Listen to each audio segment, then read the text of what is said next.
Təhsilin İnkişafı Fondu, Kapital Bank və Mastercard əməkdaşlığı ilə hazırlanan Təhsil Plus kartının tətbiqində növbəti mərhələyə start verilib. Təhsil Plus kartı təhsil işçiləri üçün yeni imkanlar tədbirində kartın təhsilin bütün pillələrində çalışan işçilərə təqdim olunmasını nəzərdə tutan əməkdaşlıq sənədləri imzalanıb. Sənədlər Məktəbəqədər və Ümumi Təhsil üzrə Dövlət Agentliyi, Peşə Təhsili üzrə Dövlət Agentliyi və Elm və Ali Təhsil üzrə Dövlət Agentliyi ilə bağlanıb. Tədbirdə çıxış edən Elm və Təhsil Nazirinin müavini Kənan Kərimzadə təhsil sistemində aparılan islahatların əsas hədəfinin müəllimlərin sosial rifahının və peşəkar motivasiyasının gücləndirilməsi olduğunu ifadə edib. O bildirib ki, Təhsil Plus layihəsi ölkə üzrə yüz minlərlə təhsil işçisinin vahid çoxfunksiyalı platform ətrafında birləşdirərək onların sosial təminat imkanlarını genişləndirəcək, əlavə güzəşt və üstünlüklər təqdim edəcək.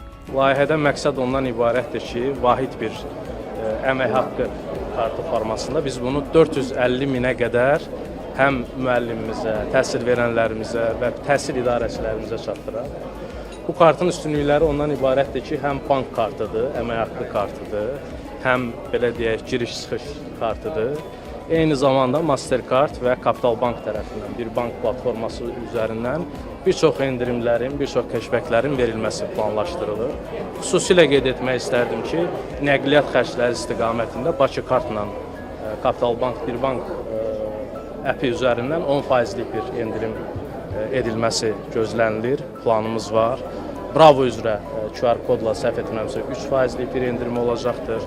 Dəftərxana məhsulları üzrə 5%lik endirimimiz olacaqdır.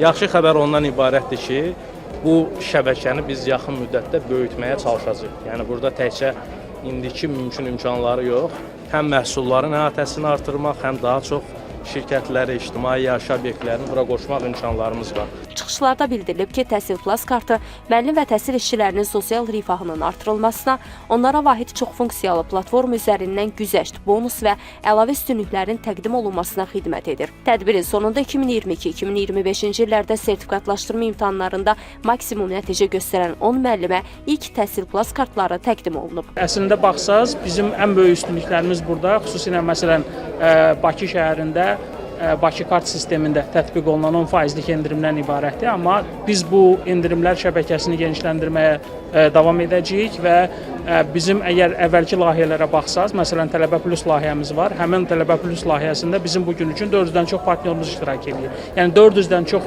müxtəlif biznes şəbəkəsi bura qoşulub və öz endirimlərini təqdim edirlər. Biz əminik ki, bu şəbəkə daha da artacaq və müəllimlərimizə belə endirim etmək istəyən biznes şəbəkələrində sayı daha çox olacaq. Özüm də sertifikatlaşdırmadan yüksək nəticə toplamışam. Düşünürəm ki, bugün burada olmaq həqiqətən çox böyük bir qürur verici bir andır. Çünki Təhsil Plus kartları müəllimlərin həyatında kifayət qədər dəyişikliklərə yol açacaq. Təbii ki, bu ilk başda ola bilsin ki, müəllimlərin biraz adaptasiya məsələsi olsun və nə üçün istifadə edəcəklərini tam dəqiq anlayana kimi biraz vaxt ala bilər, amma hər bir halda bu bizim faydamız üçündür. Təhsil Plus kartlarının gələcəkdə müəllimlərin həyatında çox böyük rol oynayacağına inanıram. Çünki bu bizə həm alış-verişdə, həm istər-istəməz şəxsi inkişafımızda, müəyyən kurslarda və ya müəyyən yerlərdə fayda, mənfəət verəcək və bu da bizim inkişafımız üçün faydalıdır.